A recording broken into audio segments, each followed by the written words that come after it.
प्रश्न है कि वेटलैंड्स इंटरनेशनल का मुख्यालय कहाँ है? नीदरलैंड, जिनेवा, न्यूयॉर्क या फिर ग्लासगो। तो जो इसका सही जो आंसर है वो आपका है ए ऑप्शन, नीदरलैंड। नीदरलैंड में वेटलैंड इंटरनेशनल का मुख्यालय है, मतलब ए ऑप्शन इसका जो है वो सही है। नीदरलैंड की राजधानी एम्स्टर्डम है, ठीक है। और वेटलैंड्स इंटरनेशनल जो रामसर सम्मेलन से उपजी हुई एक संस्था है, ठीक है। अगला प्रश्न है निम्न रामसर स्थलों में कौन अपनी अवस्थिति से सुमेलित नहीं है? बधवाना आर्द्रभूमि, गुजरात, सुल्तानपुर राष्ट्रीय उद्यान हरियाणा, हैदरपुर आर्द्रभूमि आंध्र प्रदेश और रेणुका आर्द्रभूमि हिमाचल प्रदेश। तो कौन सा जो है वो सुमेलित नहीं है? तो इसका सही जो आंसर है वो आपका है सी ऑप्शन, हैदरपुर आर्द्रभूमि। हैदरपुर आर्द्रभूमि जो है वो आंध्र प्रदेश में नहीं है, यह जो है उत्तर प्रदेश में है, ठीक है। जो हैदरपुर आर्द्रभूमि जो है यह उत्तर प्रदेश में स्थित है। अगला प्रश्न है कि रामसर सूची में शामिल होने वाला पहला स्थल है केवलादेव राष्ट्रीय उद्यान, कोबर्ग प्रायद्वीप, क्वीन मड गल्फ या फिर केटा लैगून। तो इसका सही जो आंसर है वो आपका है बी ऑप्शन, कोबर्ग प्रायद्वीप। बी ऑप्शन इसका जो है वो सही है कि कोबर्ग प्रायद्वीप जो है वो रामसर सूची में शामिल होने वाला पहला स्थल है।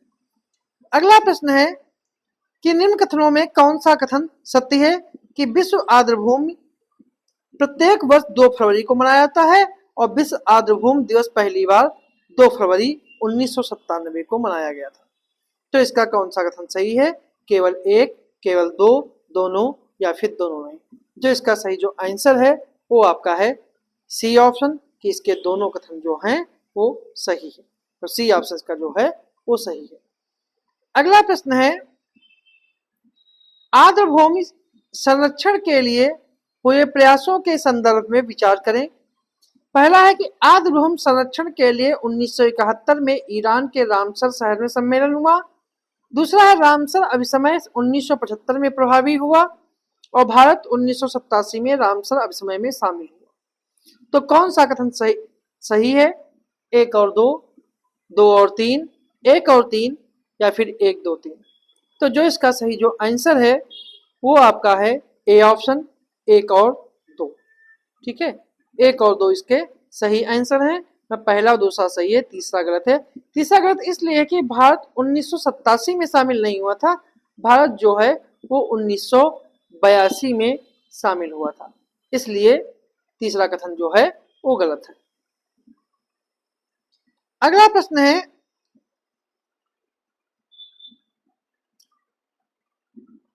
निम्न कथनों पर विचार करें कि भितरकनिका मैंग्रोव उड़ीसा में स्थित है जो ब्राह्मणी और बैतरणी नदी डेल्टाओं के द्वारा निर्मित है और भारत का सबसे बड़ा मैंग्रोव आच्छादित क्षेत्र गंगा ब्रह्मपुत्र नदियों के डेल्टा में स्थित सुंदरबन है।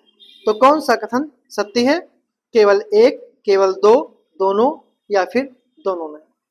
तो जो इसका सही जो आंसर है वो आपका है सी ऑप्शन कि इसके दोनों कथन जो हैं वो सही है, ठीक है। अगला प्रश्न है कि राष्ट्रीय मैंग्रोव वनस्पति अनुसंधान आनुवांशिक संसाधन केंद्र कहाँ स्थित है? उड़ीसा, पश्चिम बंगाल, गुजरात या फिर केरल। तो इसका सही जो आंसर है वो आपका है ए ऑप्शन, उड़ीसा। अगला प्रश्न है निम्नलिखित युग्मों में से कौन सा सही सुमेलित नहीं है? मैंग्रोव वनस्पति और उनकी स्थिति, जिसमें धमेरा उड़ीसा है, मुथुपेट कर्नाटक, पिचवरम तमिलनाडु, मालवन महाराष्ट्र। तो इनमें कौन सा सही सुमेलित नहीं है? तो जो इसका सही जो आंसर है वो आपका है बी ऑप्शन, ठीक है। तो इसका सही जो आंसर है वो आपका है बी ऑप्शन, मुथुपेट। मुथुपेट जो है इसका सही जो आंसर है वो बी ऑप्शन है, मुथुपेट। मुथुपेट जो है वो कर्नाटक में नहीं है, मुथुपेट जो है वो आपका तमिलनाडु में है। मुथुपेट जो है वो तमिलनाडु में, इसलिए इसका बी ऑप्शन जो है वो सही है। अगला प्रश्न है, मैंग्रोव वनस्पतियों में श्वसन के लिए विशेष जड़ें पाई जाती हैं जिन्हें कहते हैं pneumatophore root, aerial root, lateral root और टैप रूट। तो जो इसका सही जो आंसर है वो आपका है ए ऑप्शन, न्यूमेटाफोर रूट। मतलब मैंग्रोव वनस्पतियों में श्वसन के लिए जो जड़ें पाई जाती हैं उन्हें न्यूमेटाफोर रूट कहा जाता है। अगला प्रश्न है कि उड़ीसा में भितरकनिका में पाई जाने वाली मैंग्रोव वनस्पति जो लुप्त होने के कगार पर है वो कौन सी है? राइजोफोरा अन्यमलाय, हेरिटेरिया कैंकेसिस, कैरापा या फिर हेरिटेरिया लिटोरेलिस। तो इसका सही जो आंसर है वो आपका है बी ऑप्शन, ठीक है, हेरिटेरिया कैंकेसिस। मतलब बी ऑप्शन इसका जो है वो सही है और यह उड़ीसा के भितरकनिका में पाई जाने वाली मैंग्रोव वनस्पति है जो लुप्त होने के कगार पे है। अगला प्रश्न है, प्रवाल के साथ निम्न में से किस शैवाल का सहजीवी संबंध होता है? जुजेंथैले, साइनोबैक्टीरिया, एसिटोबैक्टर, एजोस्प्रिलियम। तो इसका सही जो आंसर है वो आपका है ए ऑप्शन, जुजेंथैले। प्रवाल के साथ जुजेंथैले नामक सूक्ष्मदर्शी शैवालों का सहजीवी संबंध होता है। अगला प्रश्न है, निम्न कथनों पर विचार करेंगे। एटॉल किसी द्वीपीय तट को प्रवाल भित्तियों के द्वारा चारों ओर से घेरे हुए होता है और ग्रेट बैरियर रीफ संसार की सबसे लंबी प्रवाल रोधिका है। तो इनमें से कौन सा कथन जो है सत्य है?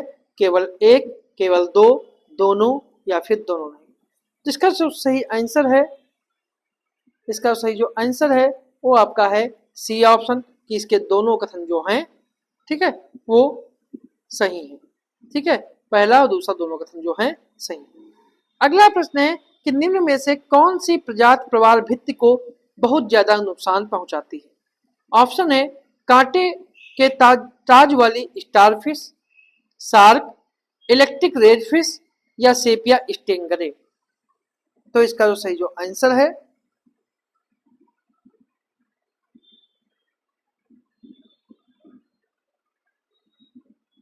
तो इसका जो सही जो आंसर है वो आपका है ए ऑप्शन,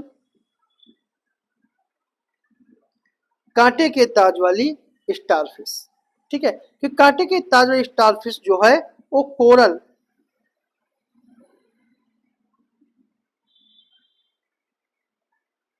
ठीक है, वो कोरल पॉलिप को खाती है, कोरल पॉलिप को ये खा जाती है, इसलिए प्रवाल भित्ति को सबसे ज्यादा नुकसान होता है। ठीक है,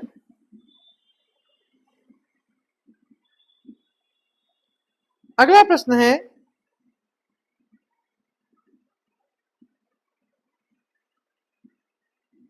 कि प्रवाल विजनन के कारणों में क्या शामिल है? भूमंडलीय ताप वृद्धि, सौर विकिरण, एल नीनो परिघटना या समुद्री अम्लीयता। कूट के आधार पर चुनना है, एक और दो, एक दो तीन, दो तीन चार या फिर एक दो तीन चार। तो जो इसका सही जो आंसर है वो आपका है डी ऑप्शन। ठीक है, एक दो तीन चार, मतलब कि इसके जो प्रवाल विरंजन के जो कारण हैं वो इसमें सभी शामिल होते हैं। ठीक है, मतलब कि इसका सही जो आंसर है वो आपका है डी ऑप्शन सभी। अगला प्रश्न है कि प्रवाल भित्तियों के संदर्भ में कौन सा कथन इसका असत्य है? पहला है कि इसका निर्माण मूंगा नामक समुद्री जीव के अस्थिपंजरों से हुआ है। प्रवाल भित्तियां चूना प्रधान चट्टानें हैं। पूर्ण स्वच्छ जल प्रवाल भित्तियों के विकास के लिए लाभदायक है। बायोराक एक कृत्रिम प्रविधि है जिसका प्रयोग प्रवाल भित्ति को लाभ पहुंचाने में किया जा सकता है।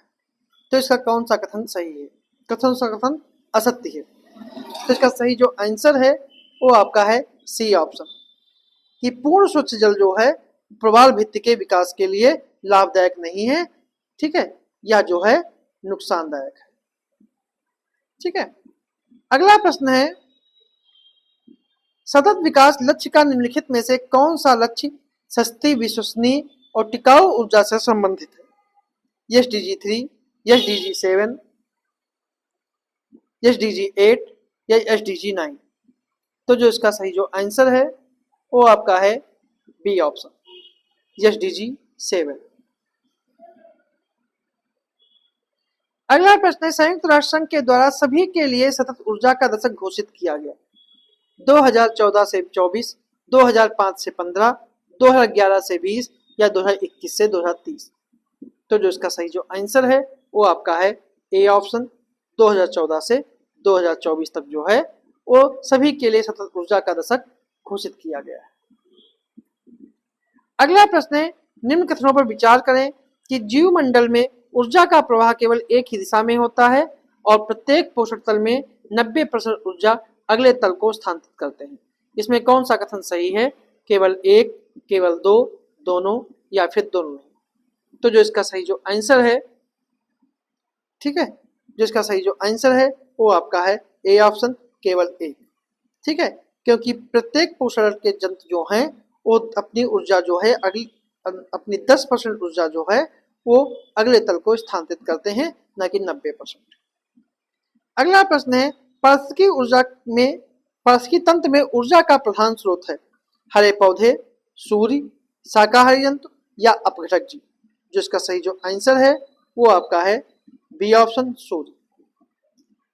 अगला प्रश्न, निम्नलिखित कथनों में से कौन सा सत्य है कि 30 नवंबर 2015 को पेरिस में संयुक्त राष्ट्र जलवायु परिवर्तन सम्मेलन में अंतर्राष्ट्रीय सौर गठबंधन का उद्घाटन हुआ और जून 2024 में उरुग्वे अंतर्राष्ट्रीय सौर गठबंधन का 100वां पूर्ण सदस्य बना? तो कौन सा सही है?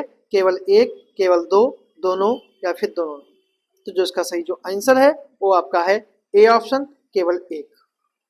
ठीक है, पहला सही है, दूसरा गलत है, क्योंकि जून 2024 में उरुग्वे नहीं, ठीक है, उरुग्वे नहीं बल्कि पराग्वे जो है सौर गठबंधन का 100वां पूर्ण सदस्य बना। तो ये थे हमारे आज के कुछ प्रश्न।